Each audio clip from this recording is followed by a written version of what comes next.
Whenever you're ready. Thank you.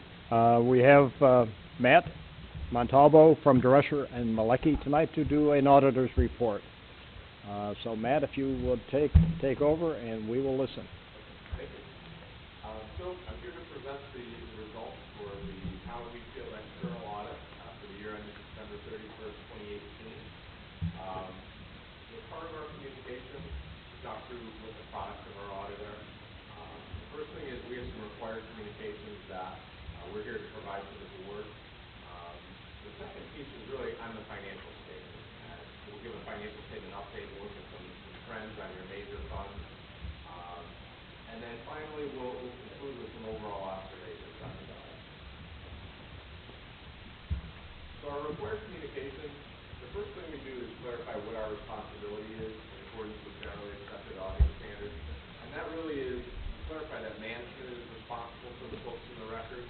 We come in as an independent third party and provide an opinion on the financial statements.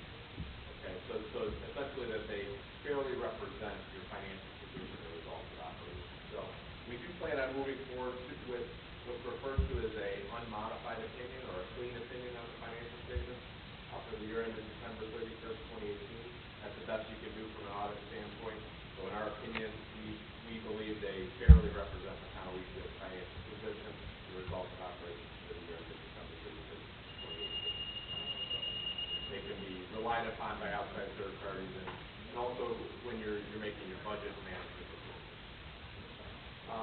Independence, this is a requirement of the audit team right from the staff level to the supervisory level.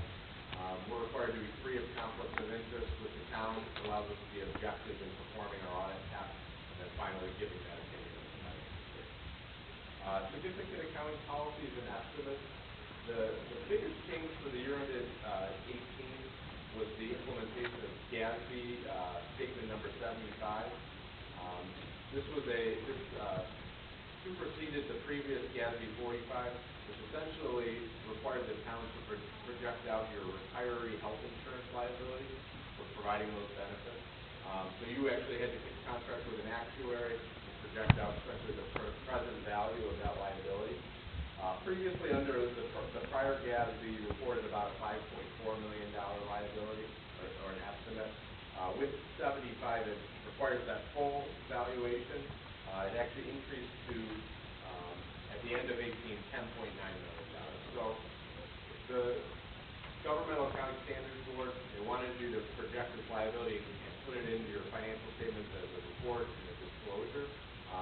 That doesn't mean you have to fund that. Nothing's going to change as far as how you pay out and pay as you go. But I think, with kind of looking at the long-term aspect, they want that number out there. So $10.9 million, certainly when you compare your town of Wheatfield with some of the other towns in the area, it's not as large of a liability. Some other towns are dealing with a little bit larger kind of problem on how they're going to fund that going forward. But that's the big change in your significant estimate of accounting. Any questions on that? It's kind of a big standard, but it doesn't impact your fund balances or your budgeting necessarily. And then no significant difficulties or other matters throughout the audit. We received full open access to the books and records as well as full cooperation with management and staff. Okay. So those are the required communications. We'll get into the financial statement update and look at some of your major funds. We'll start with your water fund, and basically for each fund we're going to show two different comparisons. First, basically your revenues versus your expenditures over the last 5 years, and then finally your fund balances with the those funds. So starting in the water fund, you can see the revenue portion is the yellow line, and that has for the last 4 years exceeded expenditures. And for the year ended 18, you were able to generate about $127,000 in fund balance, or increase in fund balance. And you can see the impact on your total fund balance, or essentially your equity position in the water fund that you're in. You can see it follows that trend, and you can see the increases over the last 5 years. 2018, over $350,000 within that fund.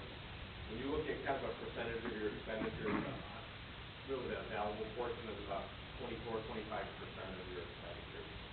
So stable condition within the water fund. When we kind of look at, kind of similarly, because it is based on consumption in some respects, we look at the sewer fund.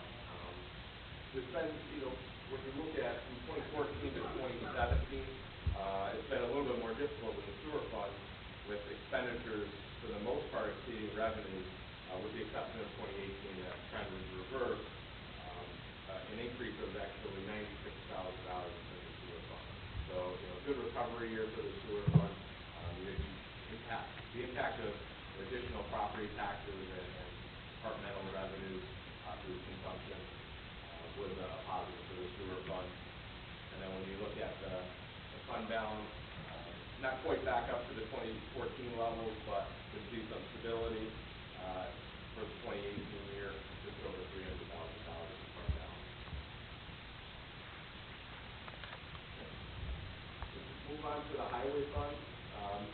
Really think when you look at the trend in revenues versus expenses, particularly over the last 3 years, it's a pretty stable trend, with revenues exceeding expenditures in 2018 in the amount of $62,000. So again, another major fund we were able to generate a positive in 2018. Certainly sales tax has been favorable, and that's impacted the highway fund, and we'll look at the general fund as well. So that's a trend that certainly the first 2 quarters in 2019 looks to be continuing that trend, but the sales tax is always volatile, but that certainly benefits the highway fund as well as the general fund. When we look at your fund balances within highway, an increase, like I said, from $62,000 from the prior year, really stable over the last 4 years particularly, and right around the available piece around 19-20% of your expenditures. So another stable position.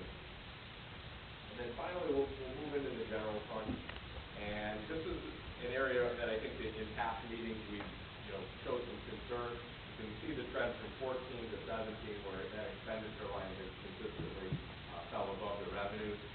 But that trend again, 2018, a positive year, reversed approximately right around $30,000. So pretty even year, but that additional sales tax, and you're able to keep your expenditures under control within the general fund, and really kind of reverse that trend for the first time in the last 5 years.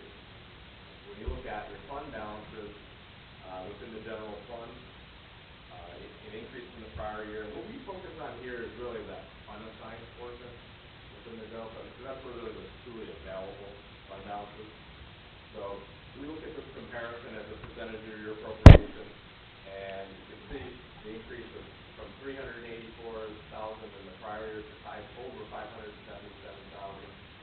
An increase from 9% to 13.5% of your revenue. So certainly not back up to those levels previous, but certainly good recovery year for the general fund, and the hope is that you maintain those controls over expenditures, and that sales tax stays favorable. That trend should continue. So I think in conclusion, when you look at the major funds we discussed, and also all of your operating funds reported a increase in fund balance this year, or a positive year, which is you don't always see that. It's a pretty impressive feat to maintain budget expenditures within that reasonable level, and also kind of maximize the revenue. So overall a positive year for the town, and you're in a stable condition at your end December 31st, 2018. Any questions? Any questions, guys? Anyone have any questions for our auditor? Matt, thank you so much.